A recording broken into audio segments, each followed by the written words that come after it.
Abandoned by heaven, the chosen walk alone. The day the heavens went quiet, every chosen across the realms felt it.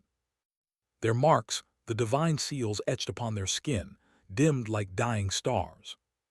Lyra, one of the youngest chosen, looked to the skies in horror. The guiding constellations that once whispered their paths now hung still and lifeless. "The gods have turned away," murmured Elder Keen. And for the first time in 1,000 years, the chosen stood alone. The world was quieter now, not with peace but with abandonment. The skies above Ilarion, once radiant with divine constellations, hung dim and hollow. The sacred stars, the 12 flames of Etha, no longer pulsed in rhythm with the prayers of humankind. Temples that had once glowed with celestial resonance stood cold, their spires shrouded in dust. Priests whispered their litanies into air that gave no answer. The echo of divinity had faded. Lyra felt it first, deep in her bones, the stillness of a silence that was not natural. It was not the calm of rest, but the suffocation of something sacred dying unseen. She stood on the edge of the ruined citadel, the wind tangling through her hair, staring at the fading sigil etched across the horizon. It used to shimmer whenever she prayed. Now it lay dormant, a dead rune carved into a dying sky. Kale knelt beside her, trying once more to summon his celestial blade. His hand trembled. He whispered the ancient phrase of awakening, Illuminaris Vera. The air responded with nothing but a hollow gust. A faint flicker shimmered above his palm, then withered away like smoke in the rain. "The light's gone," he muttered, voice thick with disbelief. "Even the sacred phrase holds no meaning anymore." Lyra didn't answer. Her gaze was fixed on the horizon where the sea of mist was swallowing the last towers of Aelora, the capital of the divine realm's believers. The once glorious city was now little more than ruins and whispers. She closed her eyes and felt the ache of separation, like the gods had drawn their breath away and taken part of her soul with it. "Without divine power," she finally said, her voice fragile yet steady, "the world begins to rot. The roots of creation were never meant to stand alone." Kale rose, his cloak billowing in the wind. "Then why?" he asked bitterly. "Why abandon us now, after everything we've done, after every war we fought in their name?" Lyra turned to face him. Her eyes, silver like the moonlight, reflected both sorrow and defiance. "Maybe we were never fighting asterisk for asterisk them," she said quietly. "Maybe we were meant to learn what happens when faith turns to pride." Her words lingered in the air like a fragile spell. Below them, the valley trembled with storms of shadow. The lands that once bloomed under divine blessing had become hollowed wastelands. Rivers ran black with the ash of burnt offerings. Monasteries collapsed into the earth, their sacred bells tolling once, then forever silent. Rumors spread faster than the wind.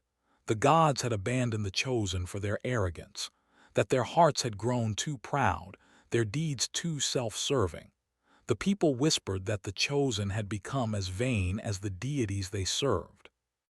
In the fading light of dusk, Lyra and Kale descended into the valley, where fragments of old faith still lingered. The ground was scattered with broken relics, silver crowns tarnished to gray, scrolls charred by divine fire. Children of the faith, the monks who once guarded the sacred texts, now wandered like ghosts, murmuring forgotten hymns to a silent sky. Lyra knelt beside a fallen statue of Orin, the god of light. The stone face was cracked, its eyes hollow. She brushed her fingers along its cheek, feeling the cold dust crumble under her touch. "Do you think they can hear us?" Kale asked. Lyra looked up, her gaze drifting to the heavens where no star dared shine. "If the gods are silent," she said, "we'll make them speak again." Her voice, though soft, carried the weight of prophecy. They traveled east, to the Vale of Whispers, where it was said the divine first spoke to humankind. The path was littered with remnants of the old world, temples half buried in sand, bridges of light turned to stone. Every step they took seemed to echo through centuries of forgotten faith. At night, the two made camp under what little starlight remained. Cale tended the fire while Lyra traced ancient sigils in the dirt, trying to remember their lost meanings. Each mark she drew pulsed faintly, but only for a heartbeat. The connection was severed. "Maybe it's not that the gods are gone," Cale said, staring into the flames. "Maybe we've just wandered too far to hear them." Lyra looked at him, her expression unreadable. "Then we must find the path back." Their journey became one of silence and reflection. The Vale welcomed no travelers, for it was said that voices there carried farther than intended. They heard strange things in the wind, fragments of prayers, cries of forgotten saints, whispers that seemed to speak their names. As they reached the center of the Vale, the air thickened with mist. A great monument stood there, carved of crystal and shadow, the asterisk obelisk of echoes. It was said to record every divine word ever spoken. But now it hummed faintly, as though gasping for its last breath. Lyra approached it cautiously. Her reflection in the crystalline surface was dim, ghostly. She pressed her palm against it. For a brief instant she felt warmth.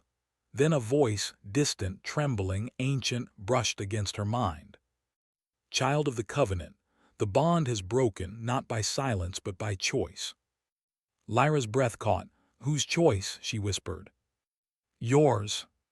The voice vanished. The obelisk went dark. Cale rushed forward. "Lyra, what happened?" She turned to him, her eyes wide with realization. "It wasn't the gods who abandoned us," she said. "It was humanity that turned away first. The divine light didn't fade, it was pushed aside." Cale frowned. "Then how do we bring it back?" Lyra looked up, and for the first time in months, a faint shimmer of light crossed the sky, one single star rekindled, trembling against the void. "We remind them," she said softly, "that faith isn't obedience, it's connection." That night, as they camped beside the obelisk, Lyra dreamt of a place beyond the stars, a vast sea of light, endless and alive. But there was a wall between worlds, made of human despair and divine pride. And within that wall, cracks had begun to form. When she awoke, she whispered, "The gods are not gone, they're waiting." The next morning, Cale noticed the faintest glimmer on his wrist. The mark of the chosen, long dimmed, flickered once again with fragile light. It was not power, not yet, but it was a beginning.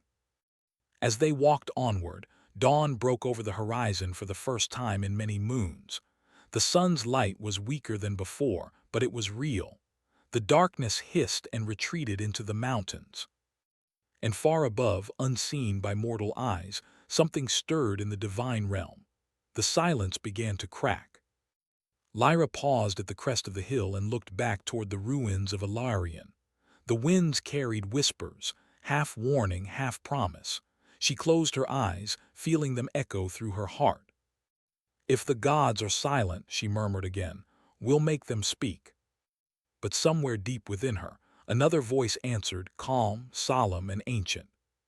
"Then prepare to be heard." The road to Aurealis was one of ruin and remembrance. Lyra and Cale walked through the skeletal remains of once sacred lands, forests that no longer sang, rivers that refused to reflect the light. Every step echoed against the hollow bones of the world.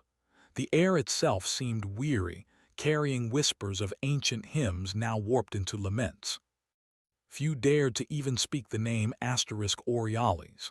The temple was forbidden, cursed by decree of the last high priest after the War of Faith. Legends claimed that within its walls rested the First Covenant, the original pact that had bound gods and mortals together at the dawn of creation. To touch it was to touch divinity itself, or to be unmade by it. But Lyra had no fear left, only questions. As the two approached the valley, Cale slowed, staring at the horizon where the spires of Aurealis pierced the mist. They were jagged, fractured silhouettes against the sky, like the broken ribs of some long-dead titan. The temple was not merely old, it was ancient beyond reckoning. It pulsed faintly, as though the stones themselves remembered every prayer ever uttered beneath them. Cale's voice trembled. They say the temple was sealed by 100,000 oaths if we break its gate. Lyra glanced at him, her eyes calm but resolute. Then we face whatever truth lies within, even if it destroys us. The entrance stood before them, two colossal doors carved from obsidian, each engraved with celestial script. The letters shimmered faintly, bleeding silver light that dripped like tears. Lyra placed her palm against the cold surface. It resisted her touch, as if recognizing her mortal defiance. She whispered the words she had dreamt of since childhood, words that came to her in the language of the first light. By breath unbroken, by soul unbound, I seek the truth of those who shaped the dawn. The air cracked, the symbols flared, then dimmed. The doors shuddered once and opened. A rush of stale wind escaped the temple, heavy with the scent of ash and forgotten incense. The light outside dimmed, as if even the sun dared not intrude. Inside, the darkness breathed. The main hall stretched endlessly, its pillars carved with faces, saints, angels, and gods, all eroded into grotesque expressions. Their eyes followed the intruders. The floor was littered with fragments of broken halos, and the murals that once depicted salvation now twisted into scenes of torment. Kale's hand drifted to the hilt of his sword. "It feels wrong," he said, "like something alive is watching us." Lyra's voice echoed softly. Something was alive here once, but it wasn't the gods. They advanced cautiously, the faint light of Kale's lantern flickering against the vast, cathedral-like space. Shadows moved unnaturally, bending around them. Whispering voices floated through the air, half-formed prayers, spoken in tones of despair. "Listen," Kale whispered. The voices grew louder, a chorus of anguish, words of devotion that had turned to screams. Each wall was etched with the same pattern, lines of ancient prayer that spiraled upward until the text dissolved into chaos. Lyra reached out, tracing one with her fingertips. The stone was warm, pulsing faintly. She closed her eyes, and for a moment she heard them. The voices of those who once prayed here, pleading, begging, dying. "They cried for mercy," she murmured, "and were answered with silence." At the heart of the temple stood a great altar of crystal, now blackened with soot. Around it, statues of angels loomed, wings broken, faces shattered. Their tears, carved of gold, had melted into the floor. One still stood nearly whole, her expression frozen in grief, her arms reaching upward as if in final prayer. Kale approached it, frowning. "They say the angels fell before the gods vanished," he said quietly. "Maybe they were the first to know the truth." Lyra nodded, or perhaps they were punished for trying to speak it. As she stepped closer to the altar, the air changed. A vibration thrummed through the floor, through her bones. The lantern dimmed. Kale's breath fogged. The silence deepened, not the silence of emptiness, but of something listening. Then came the voice. It was not divine. It was older, darker, colder. "You seek the gods, little ones," it whispered, its tone mocking and cruel. "You think they slumber, you think they care." Kale froze, his hand tightening on his sword. "Who speaks?" The laughter that followed was hollow and endless, echoing through every wall. "I am what remains when belief dies. I am the echo of their absence. I am the truth you begged for." The altar split down the middle with a thunderous crack, revealing a hollow core filled with dark mist. From it rose a figure, not of flesh, not of light, but of shadow and memory. Its shape flickered constantly, as though it could not decide what form to take. Sometimes it looked like a man, other times like a fallen angel. Lyra steadied herself. "What are you?" The shadow smiled, a terrible, knowing smile. "I am the voice they left behind. When the gods turned away, their silence took form. I am that silence given thought." Kale stepped forward, anger flashing in his eyes. "Lies, the divine cannot die." The shadow's laughter shook the pillars. "No, little warrior, they did not die, they simply stopped watching." The words struck Lyra like a blade. "You mean they abandoned us?" "Abandoned?" the voice hissed, swirling closer. No, they were asterisk-freed, freed from the chains of worship, from the weight of your endless pleas. You think the covenant bound them to you, foolish child. It bound you asterisk to them. The shadow's form towered now, its presence suffocating. The air thickened with despair. Lyra's mark, the faint sigil of the chosen, burned weakly on her hand. She felt both pain and clarity. Then this temple, it isn't a place of faith. The voice whispered almost fondly, "It is a tomb, a monument to your dependency." Kale's blade flared with a spark of fatting light, cutting through the darkness. "Then let this tomb be your prison." He slashed through the shadow, but it passed harmlessly through. The creature's laughter filled every corner. "Strike me, mortal, and you strike only your own reflection."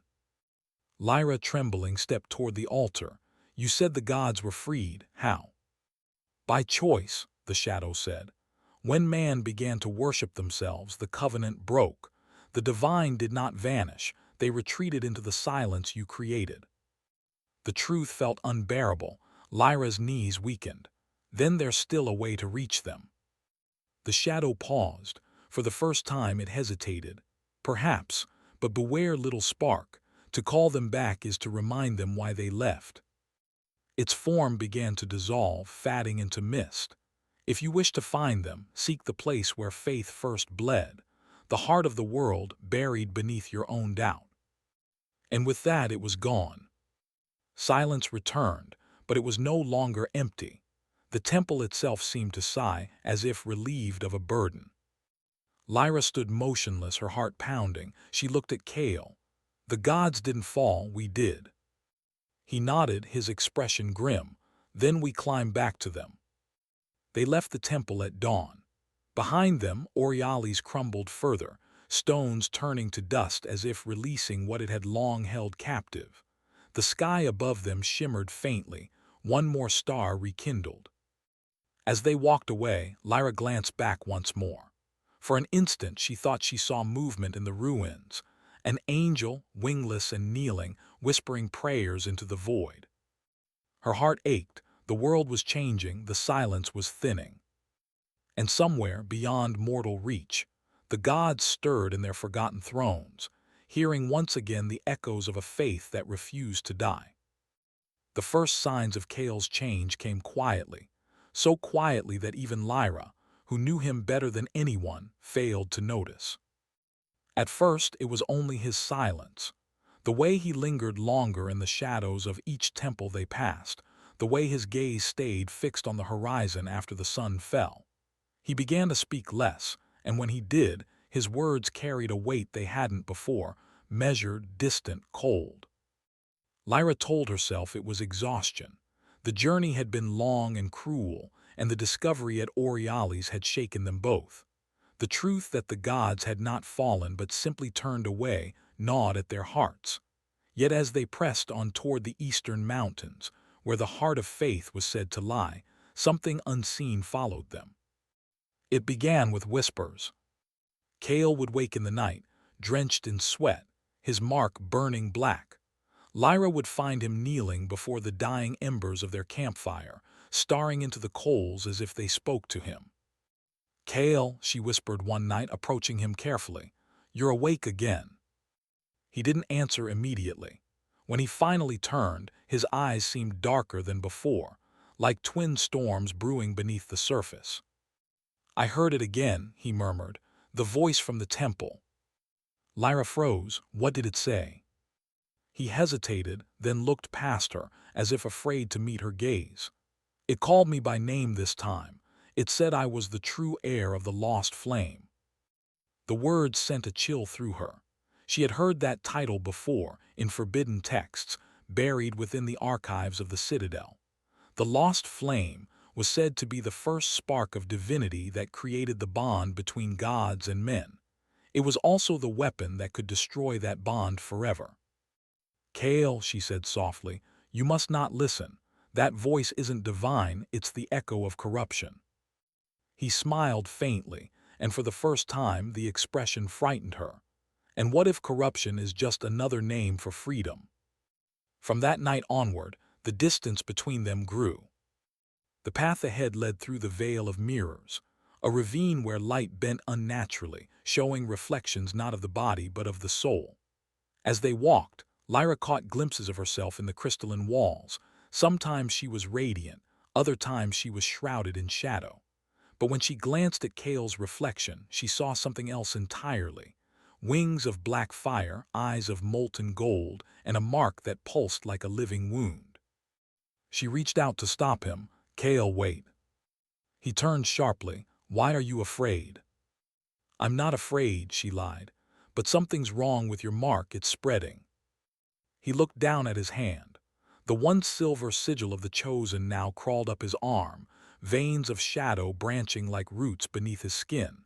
Yet instead of pain, he seemed almost strengthened by it. "It's power," he said quietly. "For the first time since the gods left, I can feel something real. I can feel them." Lyra shook her head.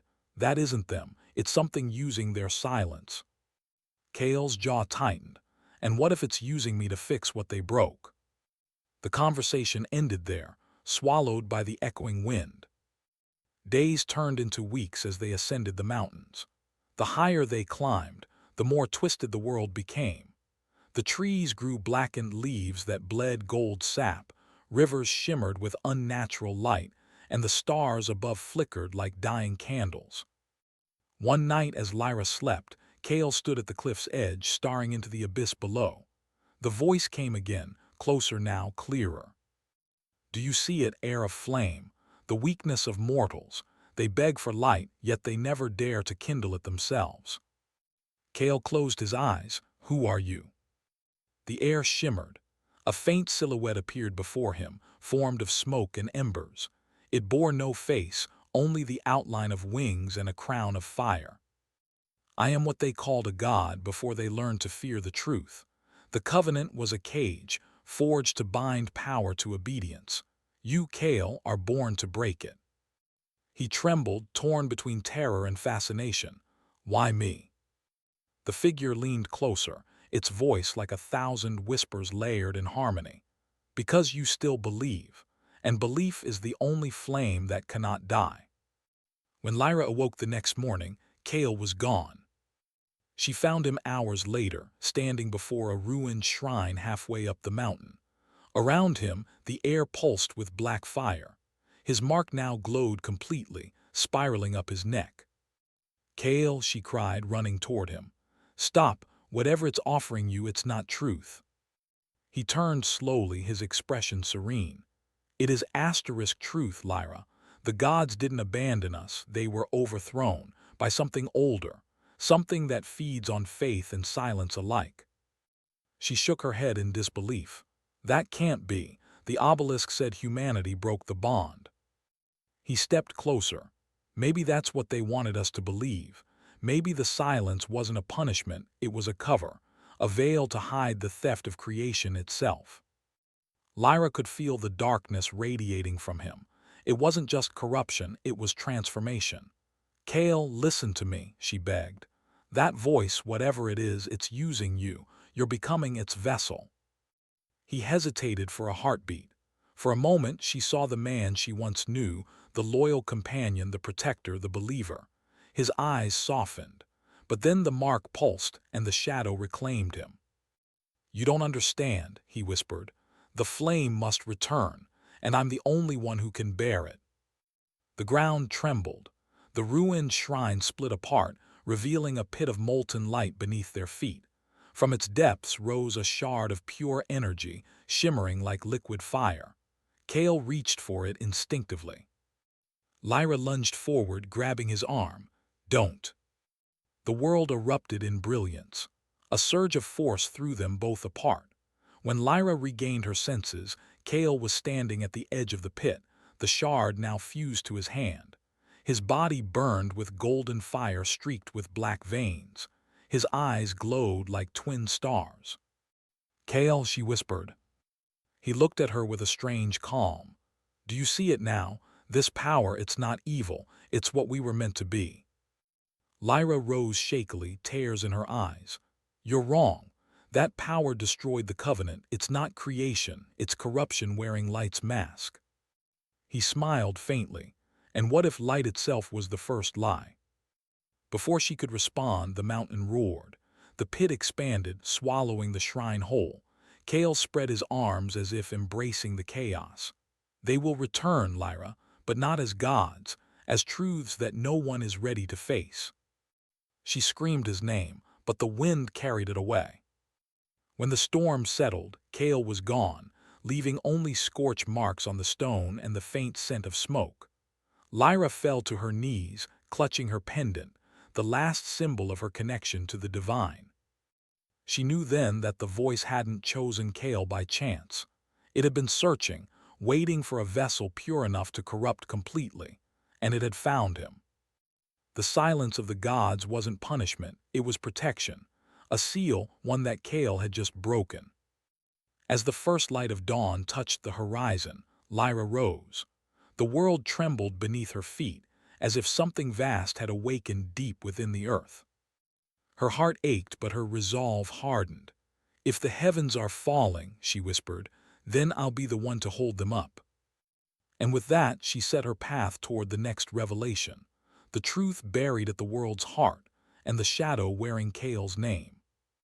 Kale stood atop the temple steps, surrounded by followers who once called themselves chosen. They knelt before him, not realizing they worshipped the very corruption that silenced the gods. Lyra faced him, her faith shattered but her spirit unbroken. "The gods don't need to speak to stand beside me," she said.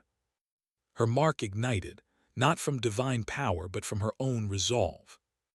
The heavens trembled.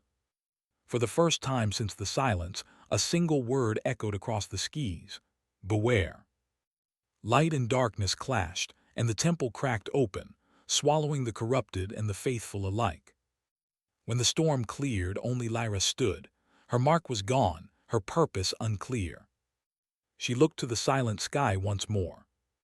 "Maybe," she whispered, "the divine never left. Maybe they're just waiting for us to be worthy again." And with that she walked into the ruined world, careful but unafraid.